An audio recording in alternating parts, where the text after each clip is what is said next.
I received a phone call yesterday from Allan Cohen,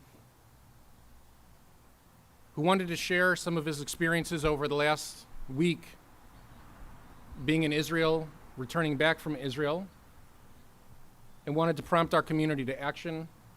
And I thought of no better way to spend these 5 or 10 minutes of teaching time.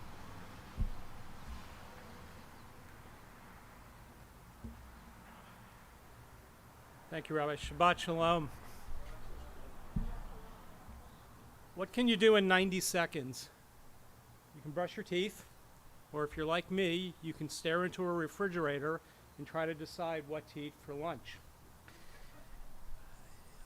This past week, while I was in Israel, I learned that 90 seconds can also mean the difference between life and death. If that sounds overly dramatic, I'm here to tell you that it is not. 90 seconds is all the time you have from the moment the siren goes off, warning of incoming rockets from Hamas and Islamic Jihad, to finding a place to shelter out of harm's way. 90 seconds was all the time parents had to get their child out of bed before a rocket crashed through the roof of their house and landed directly on that child's bed.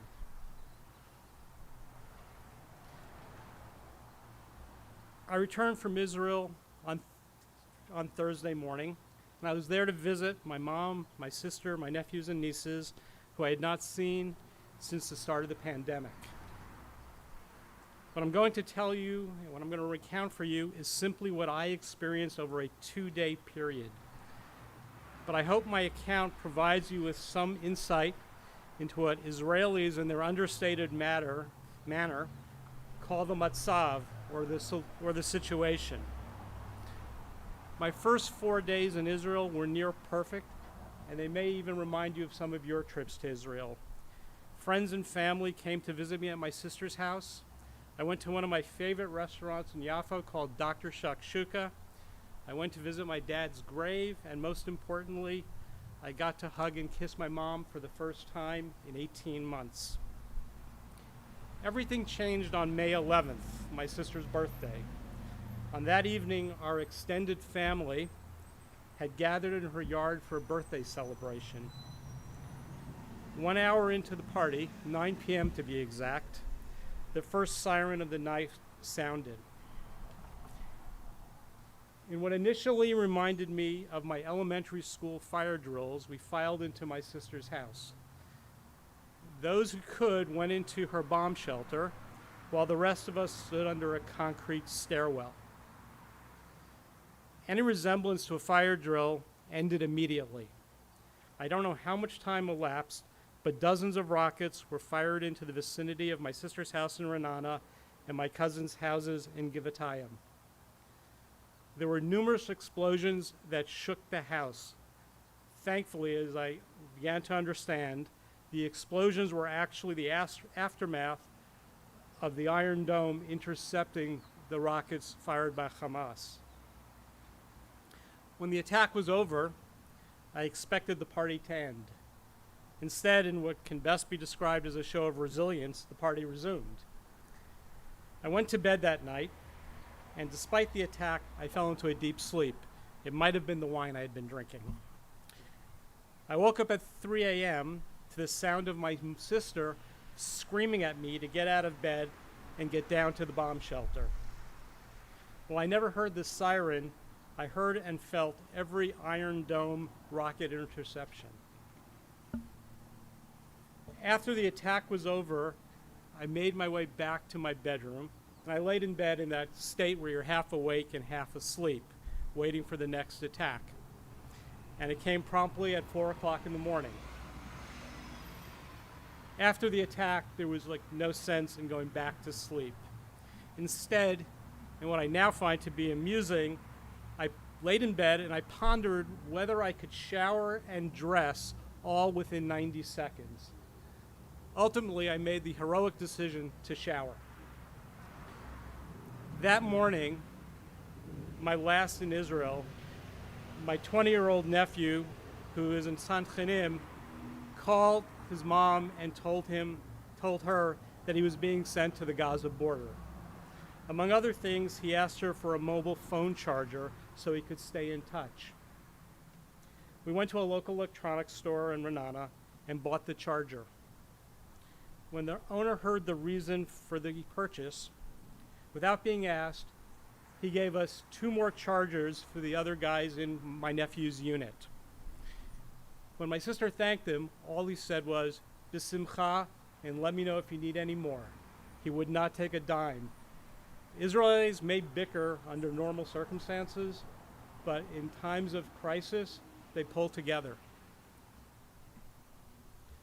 My flight on El Al was scheduled to leave after midnight that day, and most, if not all, the international carriers had already canceled their flights due to the crisis.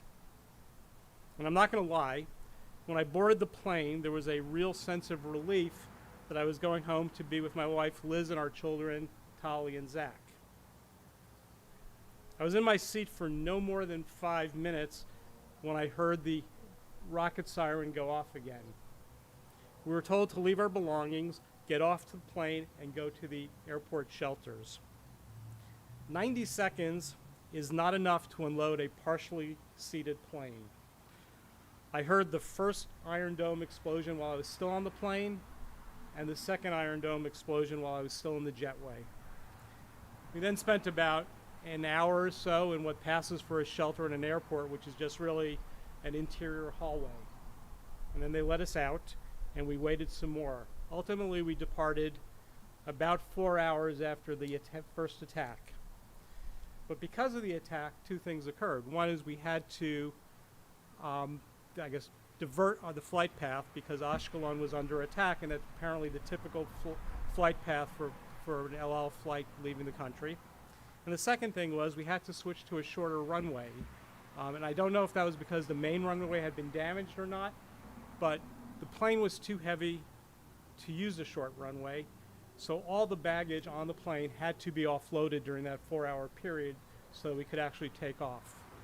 When the pilot got on the public address system 3 hours out of Los Angeles to tell us that they had left the bags behind, he didn't apologize. He simply said, we had no choice. We were either going to have to cancel the flight or leave the baggage behind, and we made the decision, which was, we believe, is the lesser of the 2 evils.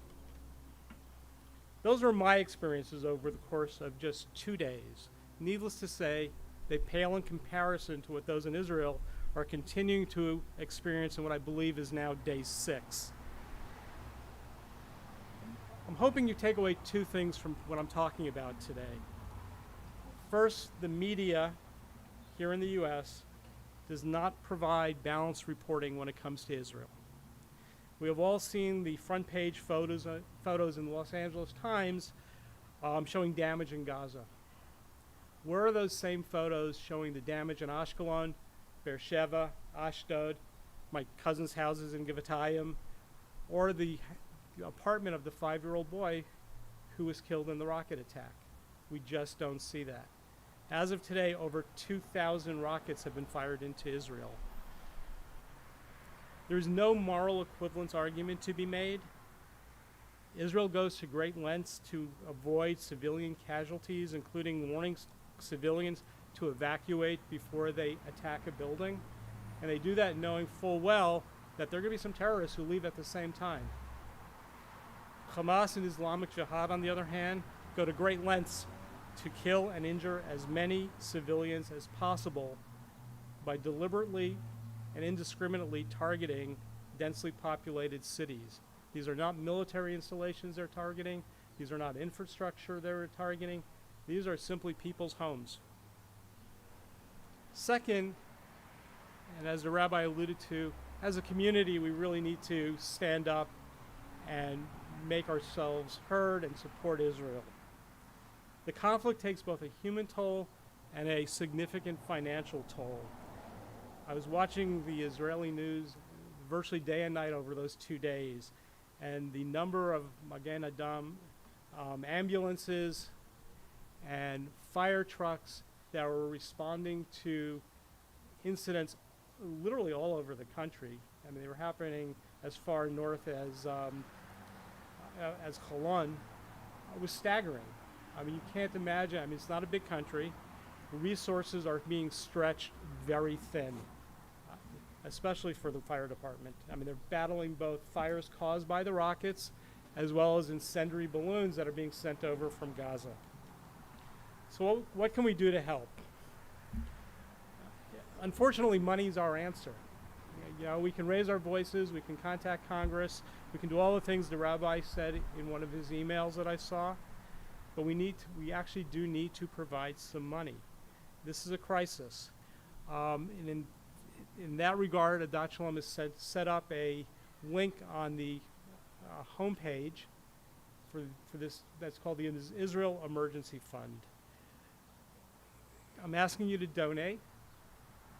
The money will go to a worthy cause. I don't know at this point if it's going to be Magen David Adom or if it's going to be to fire departments, but please trust us that the money's not going to be squandered. It'll be used for a real cause. If you go to the website, you're going to find a link on the homepage, and ironically, as I tested it out, you can make a donation in 90 seconds or less. And this time, when you make a donation, instead of saving your own life when you're running to a bomb shelter, you'll be saving somebody else's life. You'll be helping Israel, and it will make a difference. Thank you for listening, and Shabbat Shalom.